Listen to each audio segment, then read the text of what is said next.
Well, today is a very important day. Every day is an important day, but today is a particularly important day because what we're going to wrestle with today is something that is going to be core to your relationship with God. This is a key element. Jesus said it was a key element, and if we can embrace this, if you can take what we talk about today and next week and really embrace it and really wrestle with it, I believe that your intimacy with God will increase.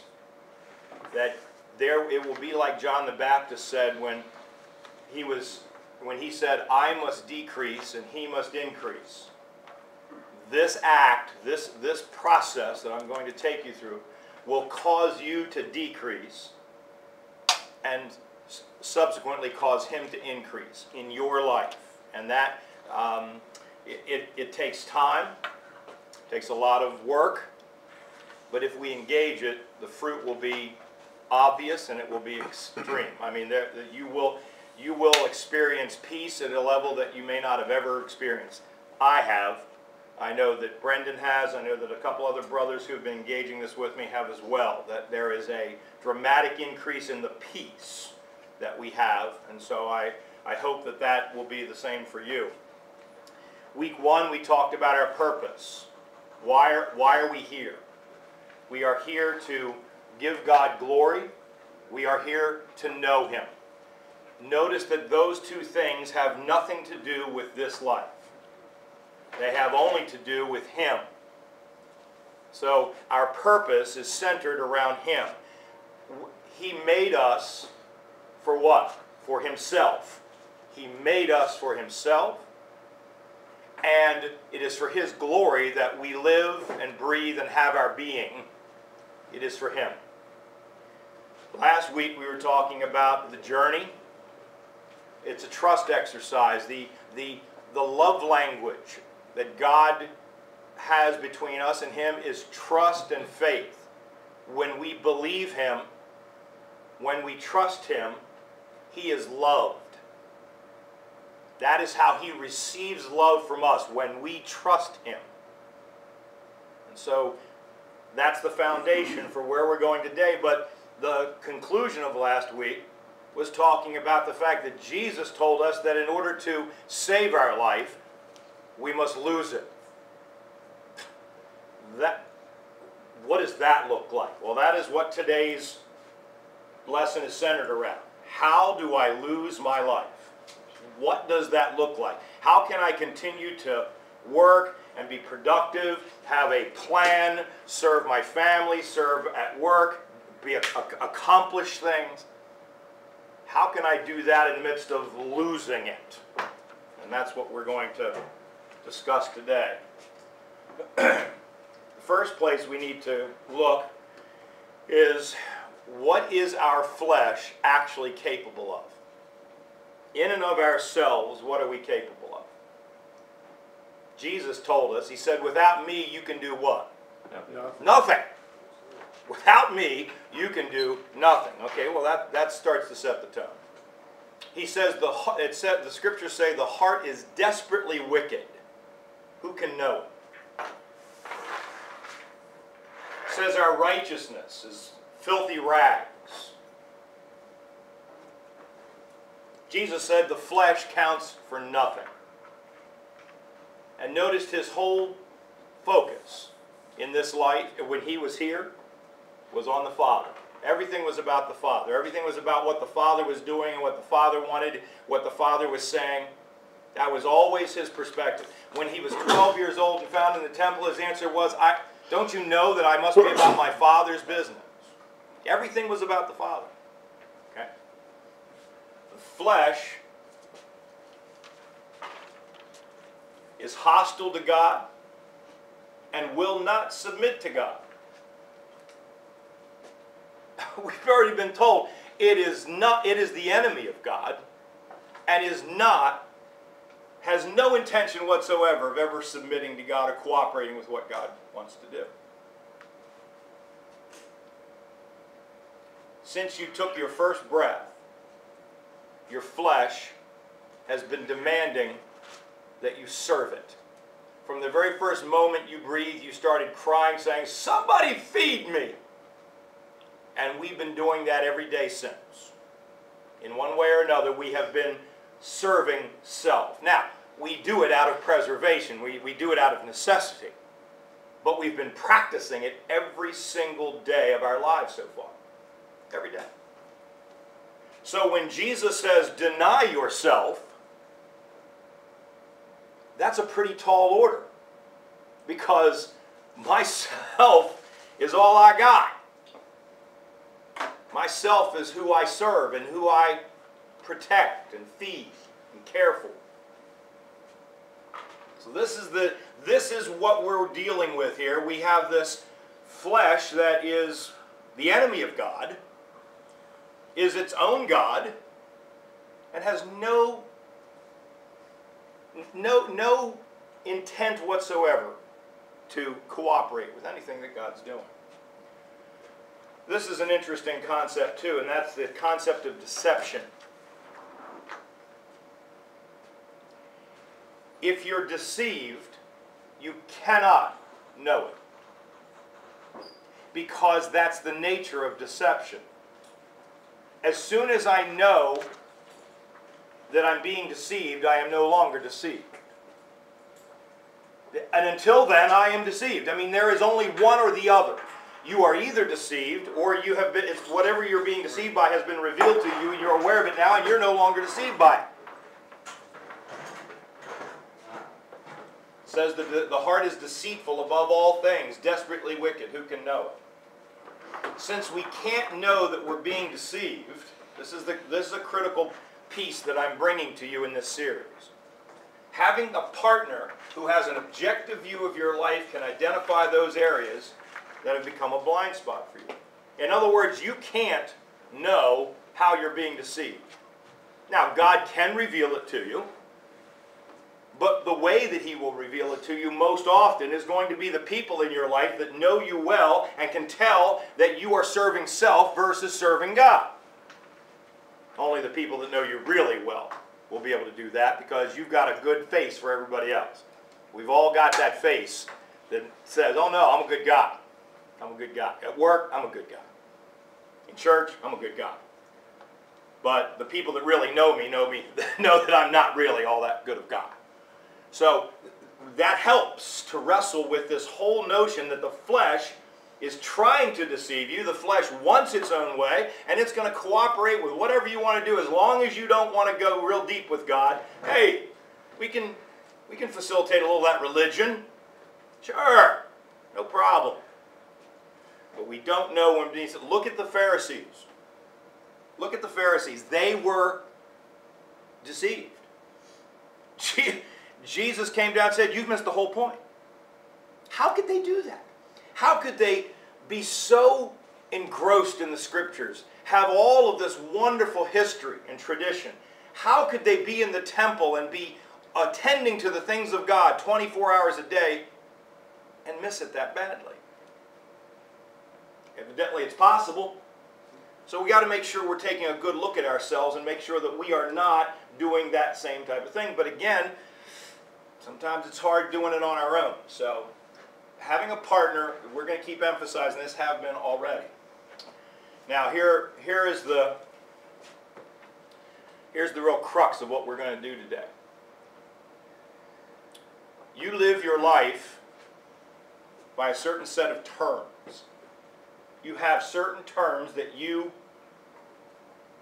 live every day, and the things that frame your thinking are based on a set of expectations. I have a certain expectation of my family. I have a certain expectation of my work, of my success, who I am. I have a set of terms that I filter my life through. I project a future outcome. I do it all the time. I mean, I do it in the current moment. I'm projecting how I thought my wife should have interacted with me just then, and she didn't, and so now I've got an attitude. Why do I have an attitude? Because she didn't do what I thought she was going to do. I already had projected that I wanted my wife to do this, and She didn't do it, so now I've got to too. Same thing happens at work. It happens all the time. So now, how do you identify those terms? How can you find out exactly what terms you have for your life? Well, one is, what frustrates you? And more importantly, why does it frustrate you? Most of the time it frustrates me because I'm not getting my way. Most of the time it frustrates me because it's not going the way I thought it should. What things about your life are you disappointed? I have some very close friends who are very disappointed with their life, very disappointed with the way their kids turned out, very disappointed with the way their wife and their marriage is, very disappointed with their career, very disappointed that they haven't been able to get further in life. Just a whole string of disappointments that are, by the way, they are carried along every day. Every day, that is what frames the way they think. Here's a good one, because in this day, everybody's looking to be offended. Every single day, the news is just replete with examples of people looking to be offended. That's almost really the theme of our society now, taking offense. But when you're offended, why are you offended? Because of the way it affected me. Always keep in the back of your mind the words Jesus said, deny yourself. What would deny yourself do to that? Deny how this affects you and turn and look to see what God is trying to do with them. The one who's offending you. What did he say about your enemy? Go toward him. Love him. Go toward your enemy. What would you like God to change about your life? Look at the way we pray. Look at the things we ask God to do for us. Many times in my life it's been, God, fix this in my life. God, I need you to do this for me. I need this. I need that. Many times that's our list. That, gentlemen, is our terms. We have terms and they affect the way we think. Expectations is really the biggest key here, and it is a killer. Having expectations about future outcomes, they become a distraction for us. When I project an outcome, and when I get up there and it doesn't happen the way I had projected it, I've got an attitude. I'm disappointed. I'm offended. I thought it was going to go this way, and it went this way. And the difference between those two is how disappointed I am. So many of our attitudes arise because the current moment doesn't match our projected fantasy. I'm going to start calling it a fantasy. When you project an outcome, it isn't real. It is not reality. And when you get up there, you're comparing your reality with this fantasy. Exactly what is the good in that particular exercise? And by the way, we're doing this all day long. This is not something that happens once in our life. This is something that happens daily. So instead, living life on life's terms. In other words, however this turns out is the way it is. Let's deal with this where it is. Now, what do you think God has in mind for this next 5 minutes? Do you think He has a plan? Do you think God has a plan for your next 5 minutes? The answer is, in my mind, yes. He has a plan. Is He with me right now? Yes. Then when I arrive at this moment, should I be comparing it to a fantasy that I've projected? Or should I be looking for what God wants to do here in this moment? That's where we're going to go with this conversation. All right? There's extra copies if you want to pass one down right there in that stack. Right there, yes. There we go. When I take the next moment as it is, with none of the expectations, distractions, I'm now free to see what God is doing in front of me and can perceive His prompting to participate as His vessel. Now I know that every single one of you want to be His vessel. You would not come here at Saturday morning at 7 a.m. every week if you weren't serious about your spiritual formation. That's obvious. Okay? All the other men they're not here. You are serious about your spiritual formation. So, you want to be His vessel. But what if when you get into this next situation, you're distracted by all of the things that are running through your head that are coming from you expecting it to look differently, you expecting it to happen differently? Are you now fully aware and fully available for God's use, or are you distracted from that? And I would contend that you're distracted. So therefore, this next moment doesn't have the divine, eternal potential that it would have if you were fully available. And if you look at Jesus' life, you will find that He was always fully available. That's what He was modeling for us. He was modeling, this is what it looks like to be a submitted vessel that is completely focused on the Father. Every time He was asked, what are you doing? He said, I'm only doing what the Father has told me to do. I'm only saying what the Father tells me to say. That was His only answer. That was His focus. That was His perspective. It doesn't matter what happens here. I'm listening to Him. That is what this is going to ultimately be about, what we're talking about here. We're going to talk about imaginations next week as well, because there's a verse in 2 Corinthians that talks about casting down imaginations. It's a very important, that's going to be almost the bulk of next week's study, is that passage. Expectations are a projection of a fantasy, a figment of your own imagination. It has no grounds in reality whatsoever except that this is what you hope will happen. That's not reality. I mean, okay, I project this outcome. Exactly what power do I have to get that to happen? Have you figured out yet that 99-point-something% of your life is out of your control? That you might think you have control, but you have virtually none. The forces that are coming to bear on you right now are coming from all over the place.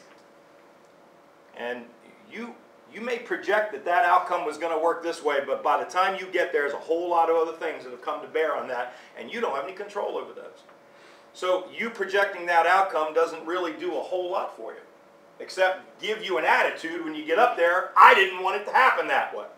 Well, you're not listening to what God's saying to you when you get there.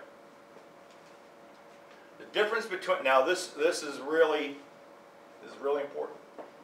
The difference between my expectations and the reality of the current circumstance defines my level of negative emotional response. I'm going to show you what that means.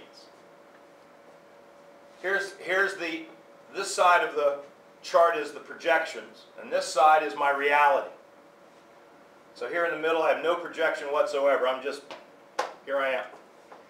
If my projection is I want happiness in life, and by the way, everybody is projecting that one, but if your life isn't happy, then the difference between these are disappointment. The difference between what I wish my life was and what my life really is, this difference causes me to be disappointed. But what if your projection is, I want it easy. I don't want my life to be hard. I want my life to be easy. I want that red easy button. But instead, my life is really hard. I got a lot of challenges in my life, and I'm just tired of this. Well, the difference between those two could cause you to live with a frustration or an anger that you carry around with you all the time. And by the way, we've all been there and done that. But what if my projection is like, you know, rider on the white horse coming to sweep me up and save me and take, if I was a girl, or I am the conquering prince and I'm the one that goes out and rescues the damsel or whatever. I've got this fairy tale as my fantasy, as my projection. But instead, I've got this really, really intense crisis. My health is, I no longer am healthy. My wife left me. I've got my son is sick and it looks like he might die. My mother has cancer. I've got this crisis in my life. Now the difference goes to a much, much deeper negative emotion. Now you're talking about depression, despair. But can you see that the difference between your projection and your reality is going to cause you a very large negative emotional response? But can you relate to any of this? I mean, do you have any of this? Well, if you go back and examine why, the odds are pretty good it's because you thought it was going to be one way and you got something else. Now we need to deal with this. How do we stop this? How do we stop projecting? Well, it's about expectations. Having expectations. Now we as men are encouraged to have goals and to strive. We are to produce, to achieve, and all of that's good. But that still can be done with the posture that I'm going to allow God to lead me and unfold in front of me the path that He wants me to walk. Now, if I get so rigid and I say, no, I'm going on this path and there's my goal and I'm going there, and it doesn't matter how God prompts me otherwise, well, then I've excluded myself potentially from walking on a path that He's actually designing for me. Have you ever thought about that? That God has a plan specifically for you and has a set of tasks. Ephesians 2:10, we are His workmanship, created in Christ Jesus to do works that He has prepared in advance for us to do. He's already got a set of stuff He wants us to do. And Jesus says, deny yourself and follow. That's going to allow you to be led on that path. Many times expectations do not allow us to operate there. So you'll notice that over here on this side, this is all about me. And this side over here is really where I'm going to meet God. I'm going to meet God in the I am. I'm going to meet God in this present moment. He said, I am. Tell Him that I am sent you. The present tense God. I'm going to meet you right here where you are. If you're distracted by looking at a bunch of things you wished it was, you're not listening to Him here. That's the key. Being aware of what He wants you to do, being aware of what He's doing in front of you, and joining Him there. Henry Blackaby, Experiencing God. He says, look for things that only God can do and join Him there. It's that kind of mindset. All right, success and failure. Success and failure. We project how we think a particular situation is going to turn out. Now, we do this in business all the time. We have to. There's no way to avoid it. However, we do this in life as well. If it comes out the way we projected, we call that success. If it doesn't come out the way we projected it, we call it failure. When in fact, both the success and the failure were both based on comparison of my reality with what I projected. So if I happen to get there and it looks kind of like what I projected, I call that success. It's like, for instance, I'm looking for a job. Been in this situation now for quite a few years. As a contractor, I lose contracts and I have to go back and get new ones, and I go through long periods of time where I don't have, my company had to go out of business because of the economy, and for 9 months I sat and couldn't get anybody to even give me an interview. The day after the bankruptcy filing, the phone rings with a job offer that I didn't even solicit. Had to wait for 9 months. But as soon as that chapter was over, God made sure He knew that I knew that He had a plan. And I got a job the next day. Now, all of that failure, all of those doors that were closed, He showed me that they were all closed because I had one over here that I was going to lead you through so you'd know me more.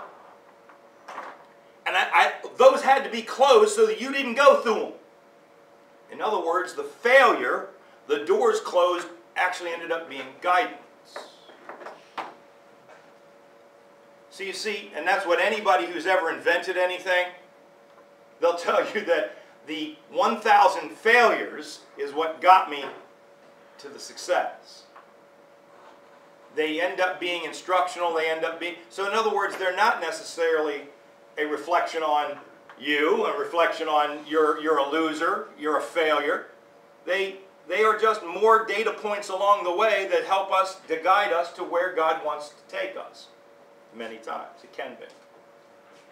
So when you follow Him, you do the task that He puts in front of you. And then He adds to the effort. When He leads you over here to your enemy, when He leads you over to your enemy, let me ask you, how much do you think you really are willing to do for that enemy? Well, in your flesh, you're not willing to do anything except turn around and run. But why does He say love your enemy? He says, because I want you to go toward Him so that when you are in front of Him, I can now do something you can't do. But if you don't go toward Him, I don't have the chance to do it through you. If your flesh tells you, there's my enemy, I'm going to run, well, then God can't use you in that enemy's life. So if you do the next thing He puts in front of you, He puts your enemy in front of you. He says, I just want you to go toward him. That's all I want you to do. Then He adds to your effort. He adds to what you've done His supernatural power. So He will be the one loving your enemy. The notion to love your enemy is just don't run from him. I'll be the one loving. No success, no failure. Just do the next thing that's in front of you and watch God do what He does to add to your effort. That's the way He wants us to be. He wants us to be vessels that are always available and not considering, well, wait a minute, that's too hard. No, I don't have the resources for that. He's my enemy. There's a whole list of reasons why I won't go to this next task that He's put in front of me. But if I'll just do it, because He put it in front of me, I'll get to watch Him do something that I'm not humanly capable of doing. I have watched this happen in my work. I've watched it happen in relationships. I didn't realize this was the case for 30 years. Being a church leader, I never realized that He just wanted me to do the next thing He put in front of me without considering the cost or how hard it is or how impossible it is. He just said, get out of the boat. Just get out of the boat. Whoa, I can walk on water. No, Peter couldn't. But he got out of the boat. He did what he could do, and then God did what God does. That's that. The notions of success and failure are a distraction. Because first of all, our notion of success is distorted because it's all most of it's based on human metrics and human accomplishments, which of course are going to pass away. They will amount to nothing. So, success and failure are really not good rubrics for us. They're not good notions for us because we're always evaluating success and failure based on whether or not I accomplished a particular task, whether I accomplished something that somebody had projected I should accomplish, and then I get there and go, okay, I've succeeded. Well, not necessarily. Was it where God led you? Or were you doing something that wasn't? Now, hear me. Doesn't matter where we go, God's with us. Doesn't matter. Doesn't matter what path we pick. He's always with us. He's always trying to communicate with us. But if we're in charge, then we are distracted to the point we don't hear him where we are. And that's what this is all about. So, deny yourself. He says, whosoever will come must take up his cross, deny himself, and follow Jesus. This is a deliberate act of our will. It's a deliberate act of our will. Oswald Chambers frames it this way: giving up your right to yourself. Now this is, gentlemen, regardless of what's been said so far, this is the key. This is the core. Denying yourself. And what does that look like? Giving up my right to myself. I have been made a sovereign, autonomous being with complete and total autonomy. I can choose to do anything I want. God has given me free will. And he wants me, as a deliberate act, to turn my will over to him. That is what deny yourself means. Now, peeling back what that really looks like in your head is a very, very difficult task. But if you will engage it, if you will let God take you there, you will find that there have been many things that you have been getting in the many ways you've been getting in the way of what God's been trying to do and say to you. And you will find that once he is allowed to say and do what he wants, all of a sudden you have peace that you never had before. That is going to be the metric. I'll tell you that every week. The metric is peace. Your peace will increase as you deny yourself, as you decrease and he increases. And by the way, the amount by which you decrease is the amount by which he increases. That's the way this thing works. So if you want him to increase, you must decrease. It's a finite container. And by the way, there's only room for one.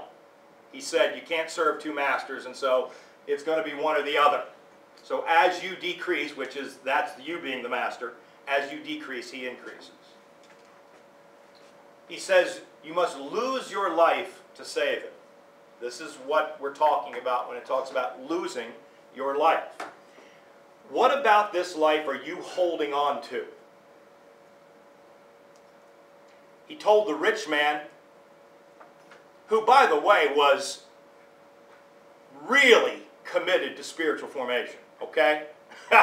The rich man was really, he says, I want to be perfect. How can I be perfect? And he meant that in a spiritual sense. And Jesus said, sell everything you have, give it to the poor, and come and follow me. And you know why he couldn't do it? Because he was holding on to that money as his security in this life, and he was not willing to let it go. If you will let God lead you down the path that he has for you, you will experience dramatic loss. I'm not going to fluff it for you. You will experience dramatic loss, even if it's only loss of the things that you want out of this life. He will ask you to let go of the things that you're holding on to. And by the way, right this minute, you don't even know that you're holding on to them. You don't know. You know why? Because it's almost impossible for you to know. This is the deception I'm talking about. The flesh has convinced us that I deserve this. I'm entitled to this. My marriage should look like this. My kids should look like this. I'm a devout man of God. I go to church every week. Certain things ought to be in my life differently than the way they are. And everybody's got that, somehow or another. And if you don't have it now, it's probably going to come. Because life is going to throw you a curveball, and you're going to wonder, why, God, did you let this happen to me? Why me? Why me? See, that's the wrong question. The right question, once I have denied myself, is, what are you doing here, Lord? What are you saying to me here, Lord? And what do you want to do with me here, Lord? If the question is, why me, and how am I going to get out of this? You're asking the wrong questions. Those are not the right questions. The questions of the servant of God is, what do you want me to do now, Master? Yes, sir. Martin, this is a hard subject because if we don't know what we're trying to hold on to, who in the world is going to know outside of us? I hear you. Even if it's an accountability partner, they're not going to know every little intricate detail. Absolutely. And by the way, with your accountability partner, you will still never tell them everything, and you're not going to tell them some key things that they would be able to help you with because you don't want their help. It's that simple. Okay? So, yes, this is the hardest thing that you'll ever do in your life. However, I've noticed over the past 5 years of my life, I've noticed that as I've been willing, God has been slowly but surely, very lovingly, slowly but surely revealing these things to me and asking me now, are you willing to trust me here? And then I don't for a while, and then I finally said, yes, Lord. And when I say yes, Lord, at that moment I have deep peace, and I go, oh my, why didn't I do this before? Most of the time, my partner here is the one God uses to speak that to me. Amen. That's usually where it comes from. Does it happen that way all the time? No, not at all. He's going to arrange situations in your life. The only thing He wants is for you to come to this realization.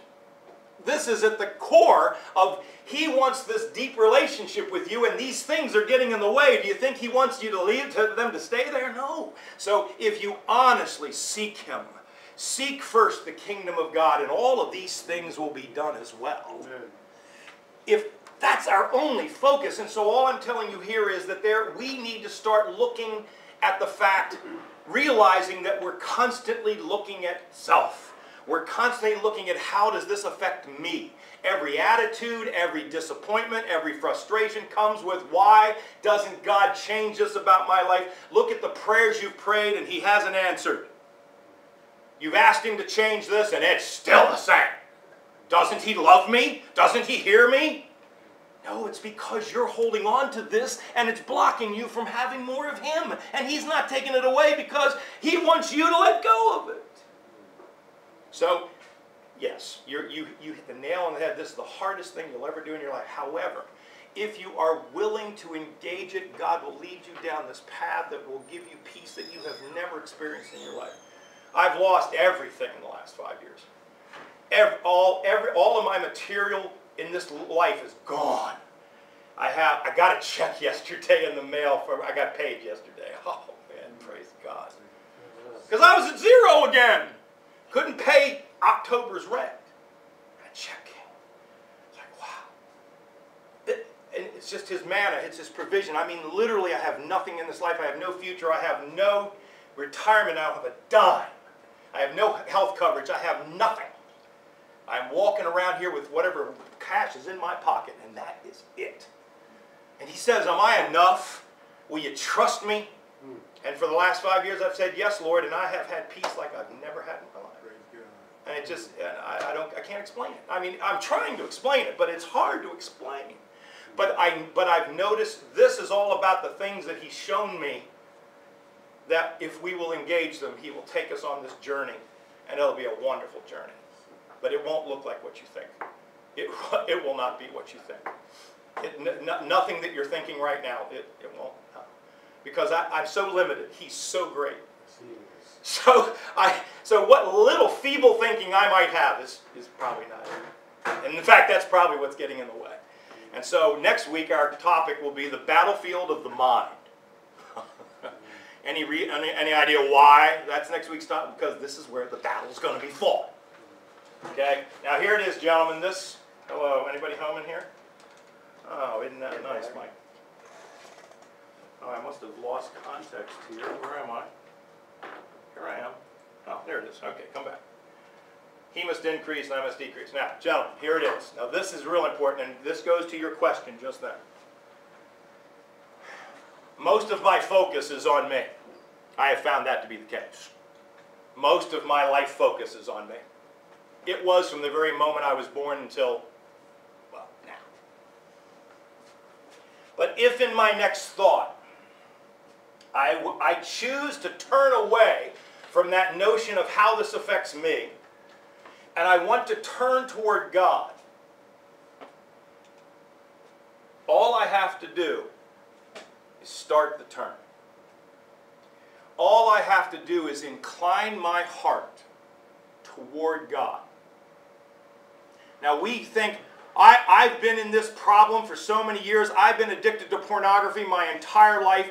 I have had this attitude and these whatever it is. And you say, there's no way that I'm going to be able to turn away from this and turn toward God. All He wants you to be is willing. And then, come back, and then His power is what's going to bring you into His presence. He doesn't expect you to just gut it out and just, yeah, go right to work. No. He just wants to know, are you willing? David said, sacrifice I would bring you. But that's not what you want. You want a broken and contrite heart. He just wants to know, do I want this more than I want Him? And as soon as I say, no, I'm turning away from this because I want to know you more, I start the turn, He brings me into His presence. He's the one that delivers me from the bondage. He's the one that heals me. He's the one that does this. It's not because of me, but I have to be willing. Yes, sir. But here's the challenge. It's continual. Because the next day, another distraction takes you back, and you got to take that 1% again, and again, right. and again. Thank you, because that's, there it is. Next 5 minutes. I'm going to talk about the next 5 minutes for the rest of this seminar. It's in your next thought. In my next thought. So it's not every day. It's every 5 minutes. Most people, gentlemen, most people will not sign up for this. And by the way, most of the disciples did not hang with Jesus. Only 12 did. Most of them did not because they said, this is too hard. Here it is. This is what they were dealing with. What you're asking of me is too much. At that moment, he said, you got to eat my flesh and drink my blood. And they just freaked out. And they, I got to get out of here. They couldn't hang with what he was asking. This is what he's asking, and you're going already. All I can say is relax. I'm going to throw this in because earlier this week, several people around the country have been calling for a 40-day fast for this election. And a 40-day fast is a very interesting notion. Bill Bright, Campus Crusade for Christ, and many others have done 40-day fasts to emulate what Jesus did. And they find it to be the most wonderful practice they've ever engaged. When it comes to denying self, that is what fasting is all about. Fasting is about denial of self.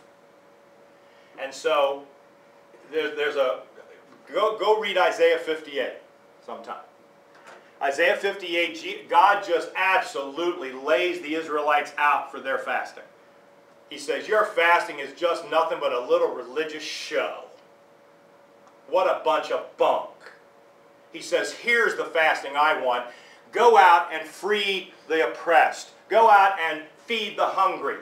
Go out and heal the sick. In other words, everything he put in his list of what the proper fast was about others. And there was no self anywhere to be found in his description of the fast. Same thing way Jesus described the fast. Same exact thing. It isn't about you. It's about you turning from you and then being available to be used by God for others. So the notion of fasting, and forget about fasting from food, okay? Forget that. Forget fasting. That's all we ever think. Forget it. This is not fasting from food.